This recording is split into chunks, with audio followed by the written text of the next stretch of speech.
Hello everyone. Oh, you've got your hand in front of your little face.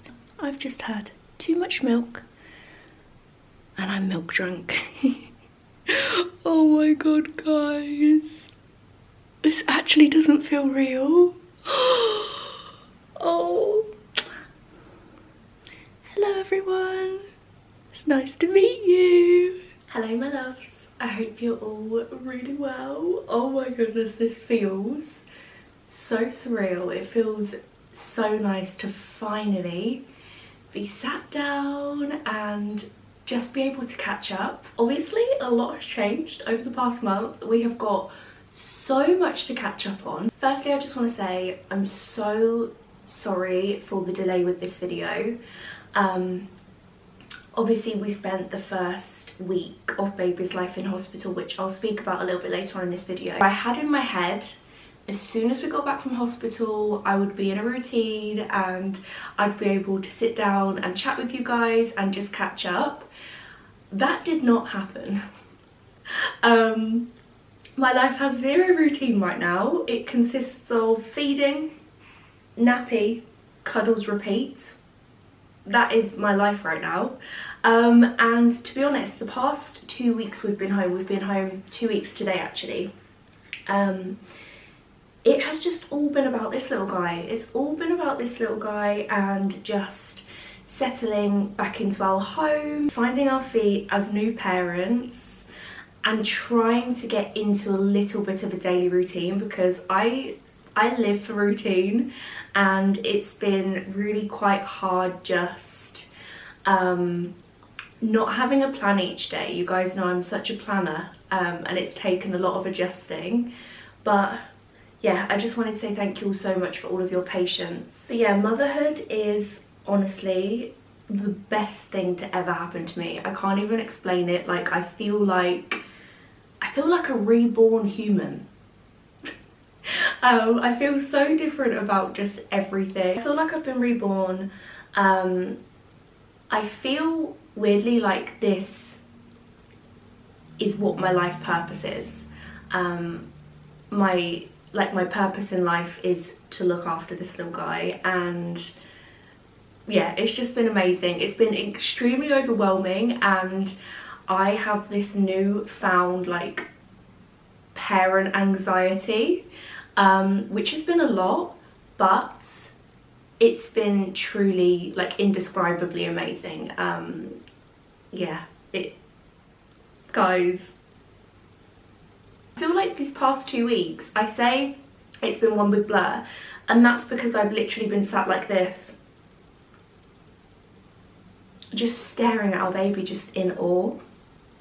Like, how was he inside my belly? I can't. So my loves, first things first, this little guy has a name and I really wanted to be able to introduce you properly, even though he is asleep. And usually this time of day, he ain't waking up for nothing. So we're gonna have to do like an asleep intro here.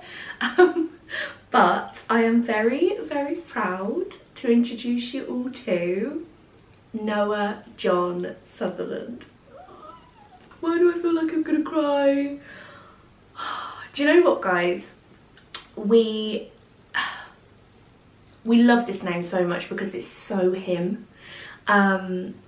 So let's start with Noah. We'll go through obviously the first and second name. I mean, the last name is obviously because Jamie's last name is Sutherland, and I am obviously a Sutherland bee. So the name Noah we have always just loved. I feel like for us, when I think of the name Noah, it's just a really kind soul. I imagine people called Noah to have a really kind, wise gentleman. That's what it like means to me when I hear the name Noah.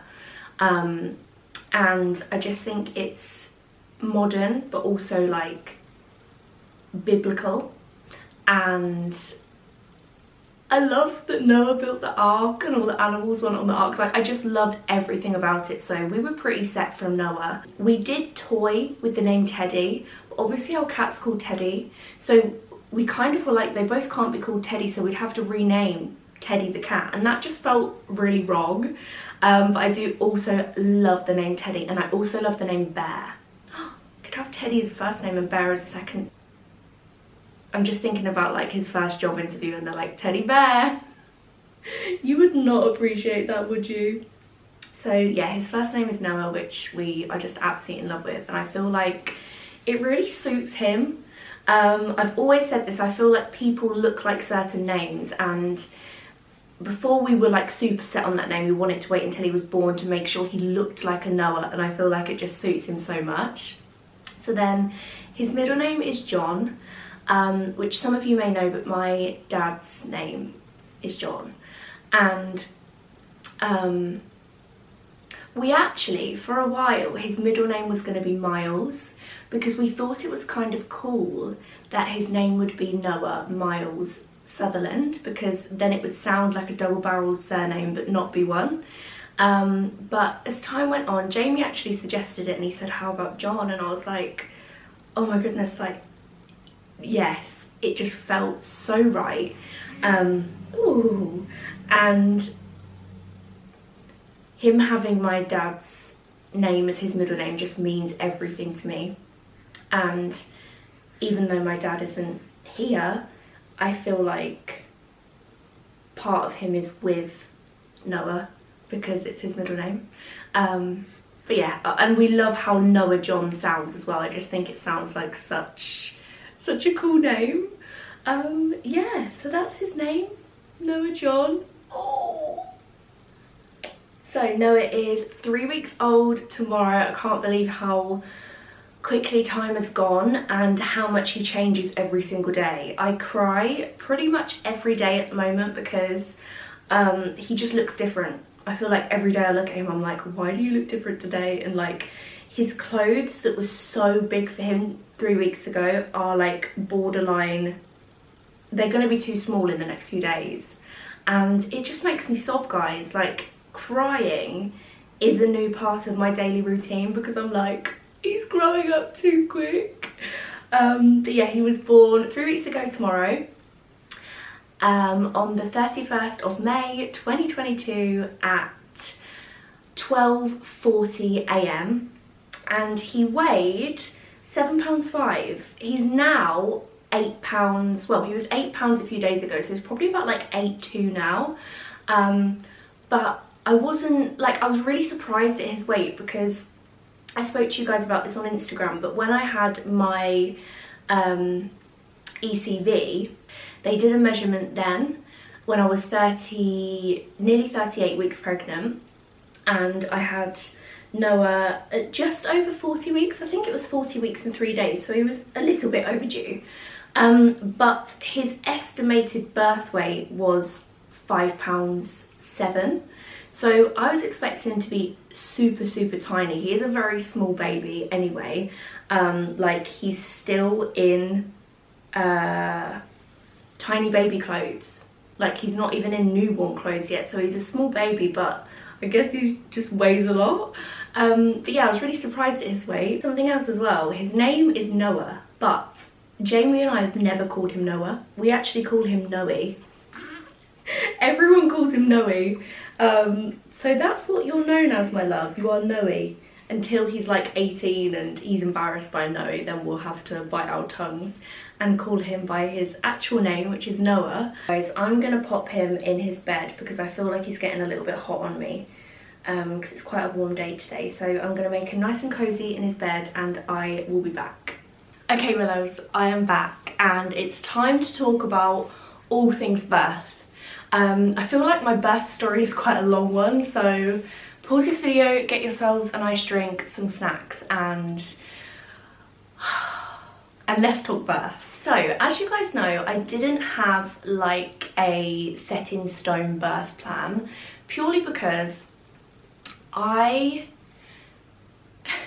went through my pregnancy not wanting to read up too much about certain things because I feel like it made me extremely overwhelmed, and birth was one of those. Obviously, because I've never been through it, it's so unpredictable and it's different for every single person. I didn't want to make a plan because I didn't want to focus on that plan, it not go to plan, and then be really disappointed, because I'm very much like a person, if I have a plan, it has to go that way. I completely get that from my dad. My dad used to drive us all nuts by how planned he was, and now I am him and I drive myself nuts. But yeah, I didn't really have a birth plan. I had a few preferences, and my birth preferences were I wanted to have a hospital birth in water. I really liked the idea of having a water birth. And then for medication, I wanted to try and just have gas and air. So those were like my preferences, but I was very much going with the flow, and when it came to it, like, I was happy to change any part of that plan, obviously with whatever happened. So a few weeks before birth, I actually had an ECV.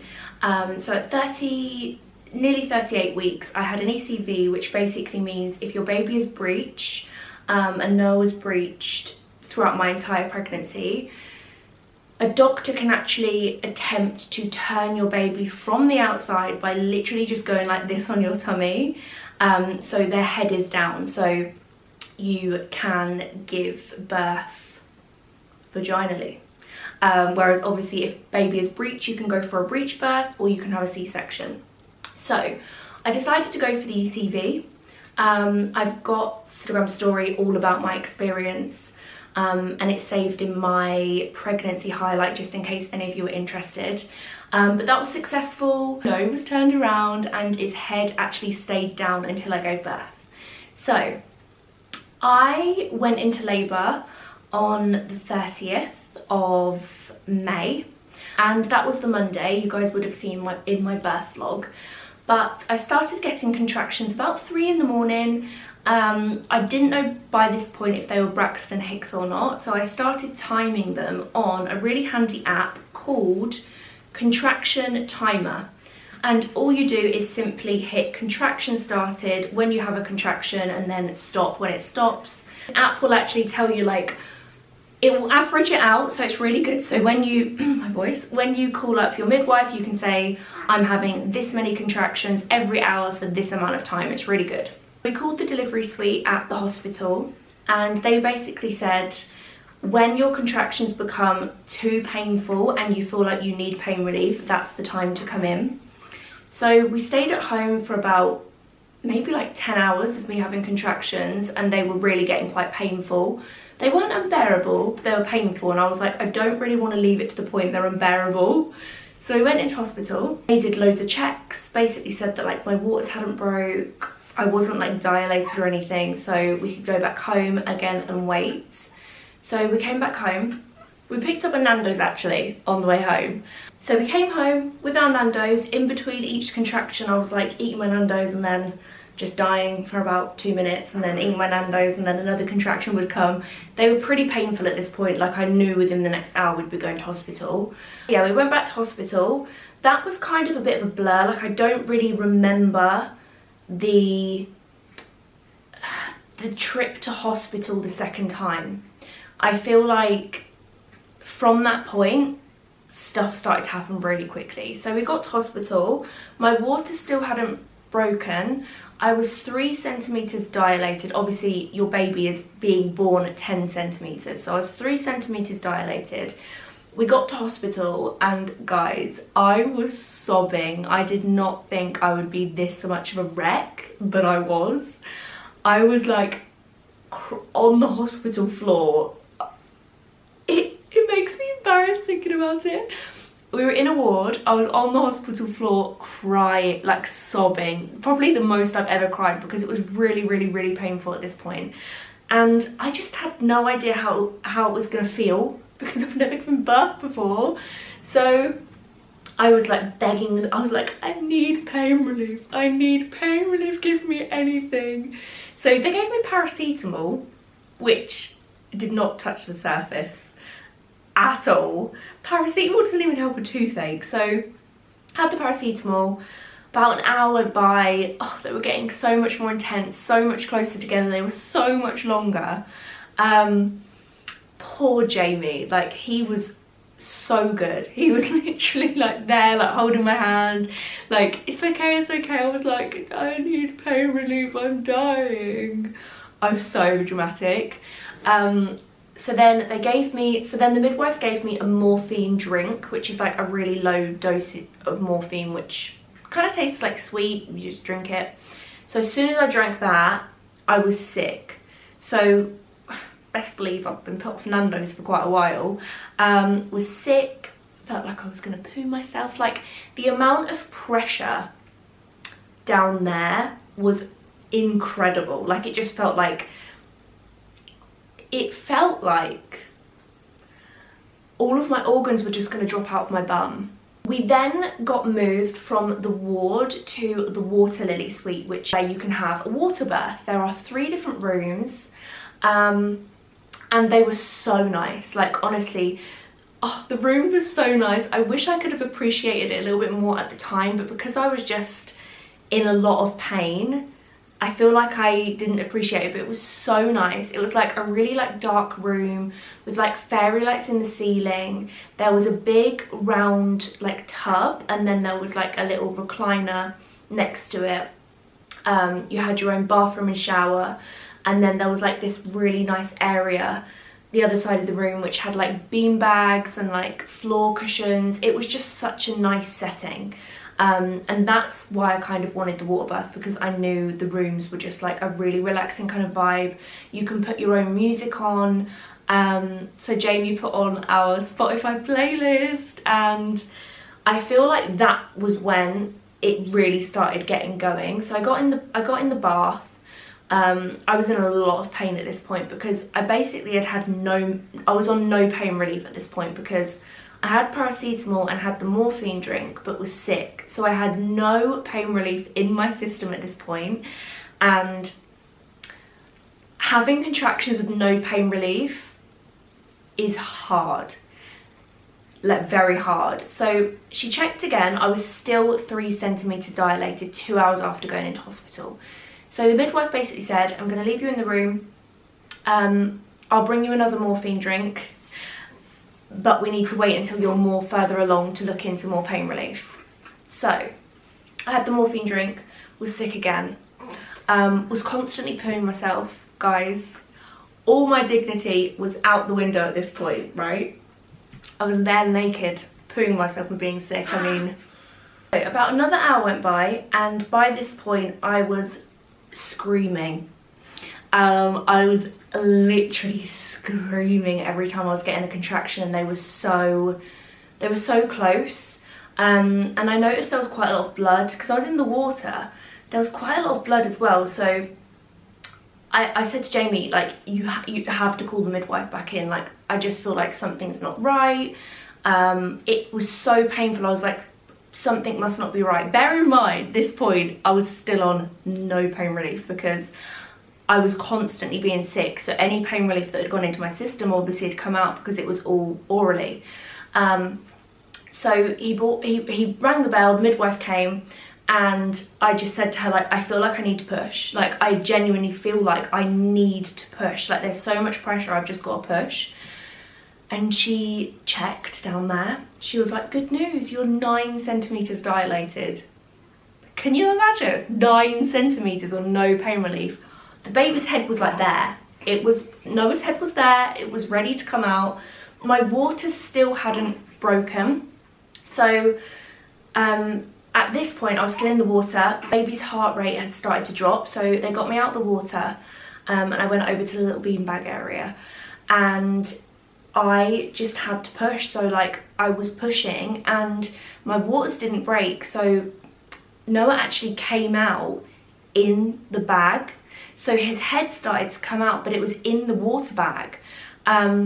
So you can imagine, it felt like, right, I was trying to push a balloon out. I could feel everything. Oh, but at this point I had gas and air as well. So once I was out of the water, I had gas and air.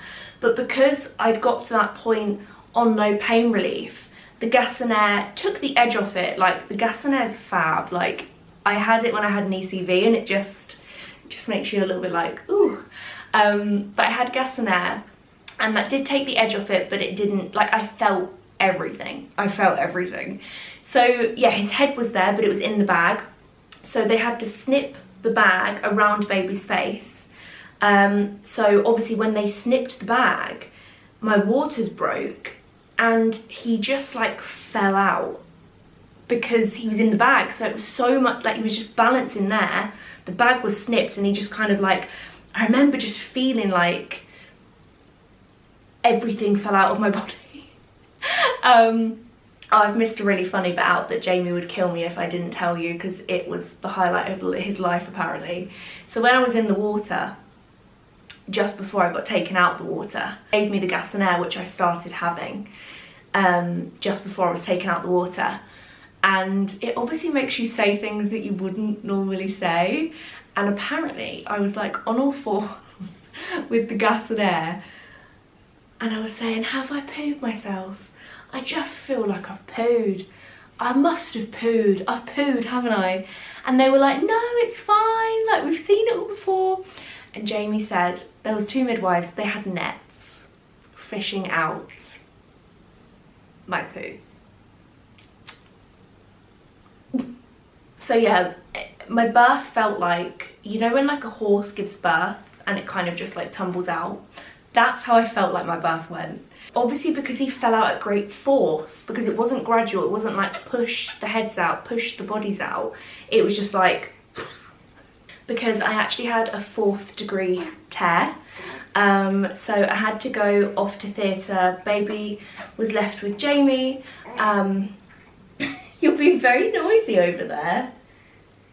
He's got a dummy, right? And he keeps dropping it out of his mouth. And he's so clever because he'll lay there, drop his dummy, and like go and suck it back up. Like he's so clever. He's just happy looking out the window. It's like his favourite thing to do, just lay and look out the window. But yeah, so I had to go off to theatre. I had to have an epidural after all of that. I had to have an epidural. I wish that I feel like if I could go back in time, I would have had an epidural to begin with, because I feel like it was just a lot. And I did ask for one actually, but it was too late. So because I went from 3 centimetres dilated to 9 centimetres dilated in like an hour, it was too late to have one at 9 centimetres. So at that point, like, I couldn't even make the decision whether I wanted an epidural or not. It was literally like, you can have gas and air, like, you've got to give birth now type of thing. Hello. Oh, he's a little bit poorly at the moment, guys. He's really congested. And he's got like a super blocked nose. So he sounds like a little piggy when he's breathing at the moment. He's like... I do keep using my little snot sucker and taking him into the bathroom. Like, I make it a little bit steamy with the shower and just sit in there with him like it, which really does seem to help, doesn't it, darling? But bless him, I hate it, hate him being poorly. It's literally horrible. Sorry guys, this birth story is so disjointed.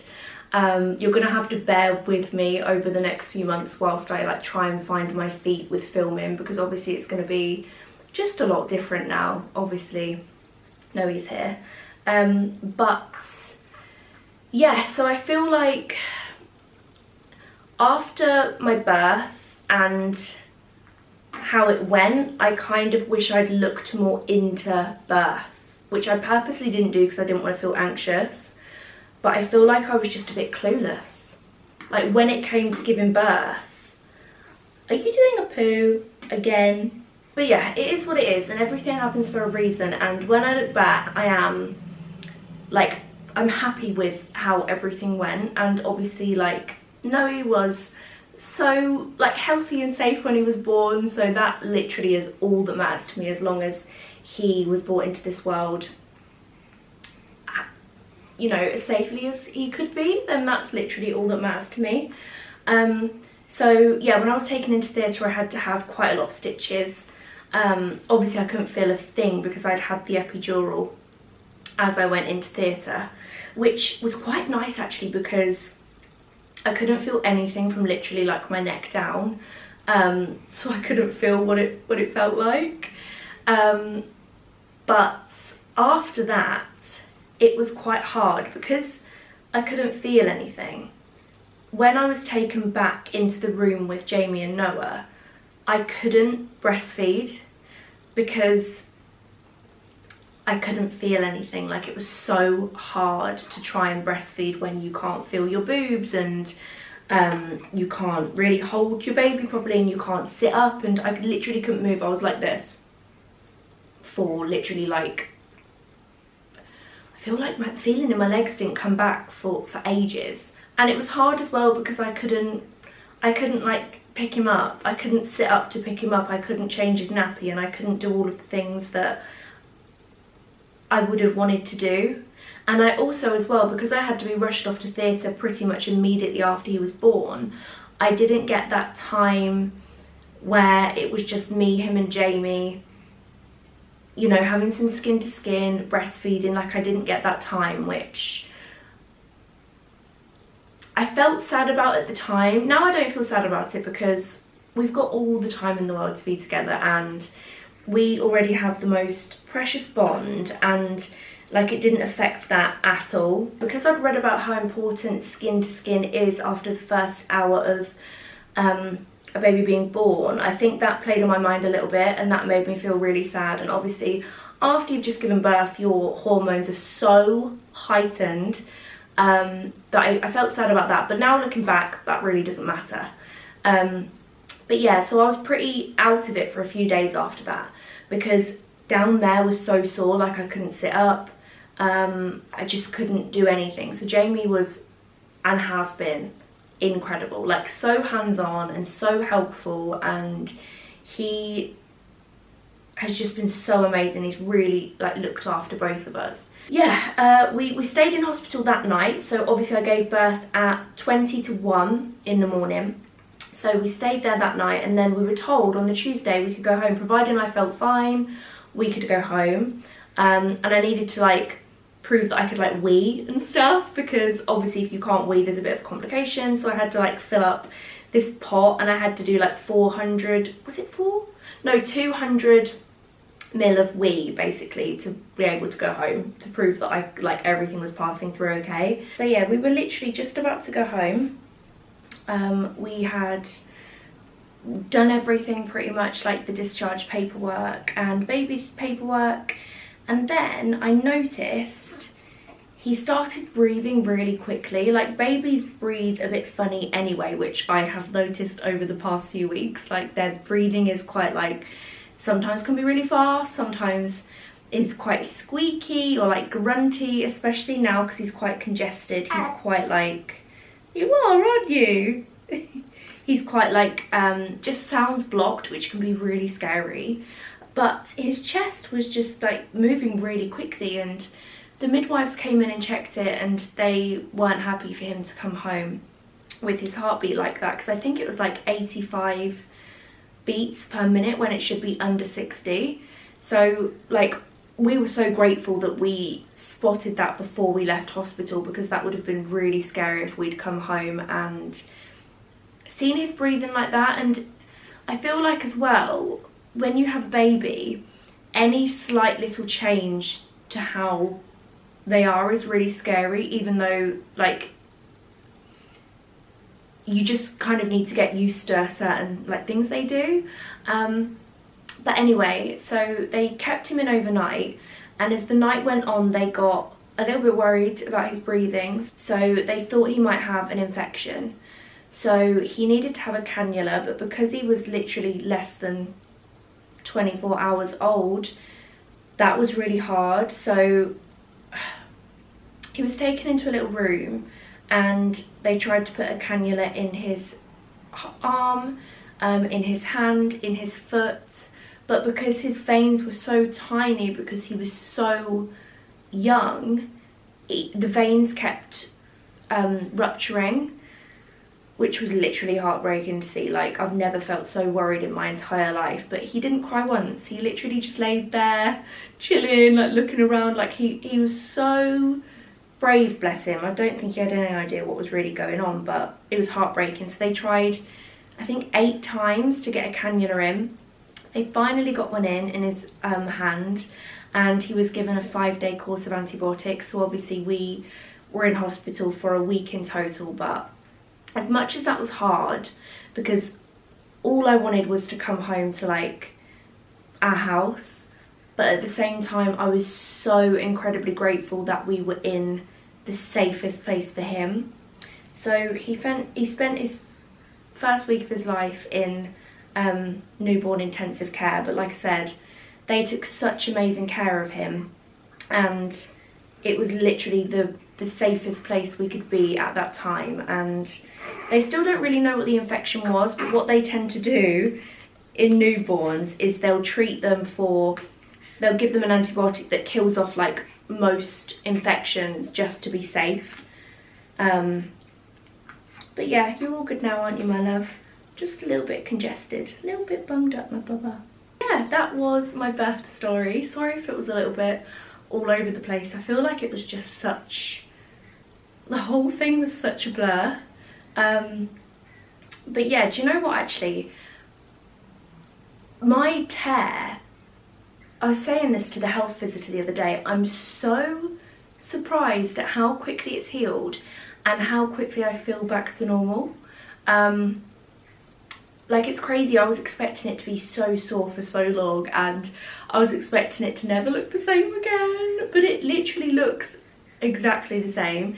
It feels exactly the same, and I'm just really surprised at how quickly I've recovered from that, because it was quite a big tear. So my loves, that is going to go ahead and conclude today's video. I'm so happy I finally got around to sitting down and catching up with you all. I'm sorry it took forever.